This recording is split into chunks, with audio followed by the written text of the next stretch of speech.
आप देख रहे हैं वतन समाचार। आज हम आपसे बात करेंगे इलाहाबाद हाई कोर्ट की एक सिंगल बेंच के एक फैसले के बारे में। मैंने अक्सर आप लोगों से कहा है, आप लोगों ने सुना होगा इस बात को मेरे यूट्यूब चैनल पर, कि हमारी जो न्यायपालिका की जो रीढ़ की हड्डी है वो बेहद मजबूत है। यहाँ से आपको इंसाफ जरूर मिलेगा। इंसाफ में ताखीर तो हो सकती है लेकिन दुरुस्त मिलेगा, जिसे कहते हैं देर आयत दुरुस्त आयत। 2024 का एक मामला है। गौमास के इल्जाम में चांद मोहम्मद की गाड़ी को जब्त कर लिया गया। उसको इंसाफ मिला। उसको 2 लाख रुपए मुआवजे का आदेश भी अदालत ने दिया। 2 साल देरी से ही सही, वो अलग अलग जगहों पे जाता रहा, लेकिन फाइनली उसको इंसाफ मिला। अदालत ने कहा है कि 7 दिनों के अंदर ये मुआवजा उसको मिलना चाहिए। राज्य की मनमानी कार्रवाई के लिए, जिस तरह से बगैर किसी जांच के, बगैर किसी तफ्तीश के और बगैर प्रमाणित हुए जो उस पर आरोप लगाया गया, उस आरोप को प्रमाणित किए बगैर या प्रमाणित हुए बगैर उसके साथ उसकी आजीविका, जो उसके जिंदगी का कारोबार, उसके जो जराए थे, उसको जब्त कर लिया गया। अदालत का आदेश बहुत सख्त है। इंडियन एक्सप्रेस ने उसको रिपोर्ट किया है कि 27 अप्रैल को अदालत ने अपने आदेश में जस्टिस संदीप जैन की एकल बेंच ने जो फैसला दिया है वो तारीखी और ऐतिहासिक है। चांद मोहम्मद ने रिट याचिका फाइल की थी। बागपत के जो डीएम हैं उनके आदेश को चुनौती दी थी। उनकी जो महिंद्रा पिकअप है उसको जब्त कर लिया गया था। उत्तर प्रदेश गौधन निवारण अधिनियम 1995 के तहत आरोप था कि 5 गायों का मांस लेकर के जा रहे हैं। उन्होंने डीएम के आदेश को चुनौती दी। डिविजनल कमिश्नर के यहाँ डिविजनल कमिश्नर ने भी 14 नवंबर को उसी साल जो है उस आदेश को जो डीएम का था उसको जारी रखा और चांद मोहम्मद के जो फरियाद है उसको रद्द कर दिया। 18 अक्टूबर 2024 को चांद मोहम्मद और सद्दाम के खिलाफ एफआईआर हुई। पुलिस का आरोप था कि ये जो है चांद मोहम्मद के वाहन में गौमांस ले जाया जा रहा था। बीएनएस 109 पुलिस टीम पर गोलीबारी के जरिए हत्या का प्रयास और अलग अलग धाराओं में एफआईआर हुई। वकील ने, चांद मोहम्मद के वकील ने कहा कि यह प्रमाणित नहीं हो पाया है कि वो जो मांस था वो गौ का था या गौ के संतान का था। ये प्रमाणित नहीं हुआ है। इसको बाकायदा इसकी जांच हुई, रिपोर्ट आई। अदालत ने कहा कि जब ये प्रमाणित नहीं हुआ है तो प्रमाणित रिपोर्ट लेकर के आइए। फाइल पे प्रमाणित रिपोर्ट नहीं आई।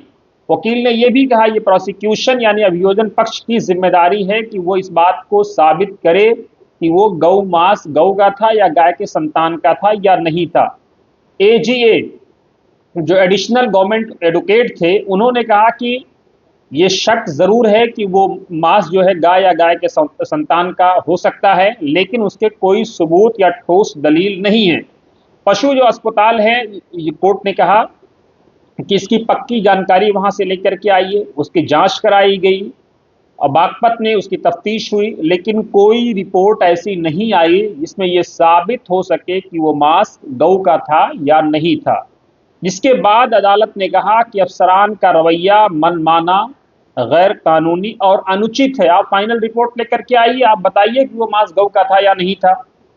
जब ये साबित नहीं हो पाया तो आपने एक्शन कैसे ले लिया? अदालत ने कहा कि यह साफ है कि राज्य के अधिकारियों की गैर कानूनी और मनमानी कार्रवाई के कारण याचिकाकर्ता को गंभीर आर्थिक नुकसान हुआ है, क्योंकि वो वाहन एक ट्रांसपोर्ट वाहन था, यानी कारोबारी वाहन था, जो उसकी आजीविका यानी जराए आमदनी का जरिया था। तब से 18 महीने से ज्यादा का समय बीत चुका है। इस मामले के तथ्यों और परिस्थितियों को देखते हुए याचिकाकर्ता को हुए आर्थिक नुकसान से बचाने के लिए राज्य की मनमानी कार्रवाई की भरपाई के लिए याचिकाकर्ता को 2 लाख रुपए का मुआवजा देना उचित होगा। बेंच का यह आदेश है। अदालत ने आदेश दिया कि डीएम और कमिश्नर के आदेश तत्काल प्रभाव से रद्द किए जाते हैं या रद्द कर दिया गया। अदालत ने कहा कि सरकार यह रकम मेरठ मंडल के मंडलायुक्त, जिला अधिकारी यानी डीएम और बागपत के एसपी से वसूल सकती है। बेंच ने यह भी निर्देश दिया कि याचिकाकर्ता का वाहन 3 दिनों के भीतर छोड़ दिया जाए। इंडियन एक्सप्रेस ने इस बहुत डिटेल्ड में रिपोर्ट की है कि the government can recover the amount from the divisional commissioner, Meerut division, district magistrate and the SP of Baghpat district. ये ऑर्डर में बहुत साफ कहा गया है। The bench also directed that the petitioners vehicle be released with in 3 days। ये आदेश है अदालत का। अब आप सोचिए, इसलिए मैं अक्सर कहता हूं कि अगर आपके साथ कोई ज्यादती होती है तो आप खामोश ना बैठें, आप अदालत जाएं। हमारी जो न्यायपालिका है उसकी रीढ़ की हड्डी बहुत मजबूत है। 1 2 3 कहीं ना कहीं जरूर आपको इंसाफ मिलेगा। सत्यमेव जयते, सत्य की हमेशा विजय होती है। सत्य परेशान हो सकता है लेकिन पराजित नहीं हो सकता है। अदालत का ये फैसला बेहद तारीखी है, बहुत अहम है और कई मामलों में ये फ्यूचर में नजीर भी बनेगा। इसलिए the Allahabad high court has ordered the Uttar Pradesh government to pay Rs 2 lakh, ये 2 लाख रुपया जो पे करने का आदेश है, इस फैसले को सेव करके रखिए। आप अपने वकीलों को दिखाइए, ऐसे फैसलों को आप ट्रांसलेट करिए, लोगों तक पहुंचाइए, ताकि लोगों को ये पता चले। जो कई बार लोग इंसाफ से मायूस हो जाते हैं, घर बैठ जाते हैं कि हमें इंसाफ नहीं मिलेगा, वो मायूस ना हो और लगातार प्रयास करते रहें। अगर आप वकील हैं तो आप भी लोगों के लिए मदद का हाथ बढ़ाएं। कहीं आप पैसा कमाएं लेकिन कहीं आप पैसा उन वंचित लोगों पर लगाएं भी जो जरूरतमंद हैं। तभी समाज का ताना बाना बना रहेगा और लोगों का जो है न्यायपालिका पर विश्वास और मजबूत होगा। कमेंट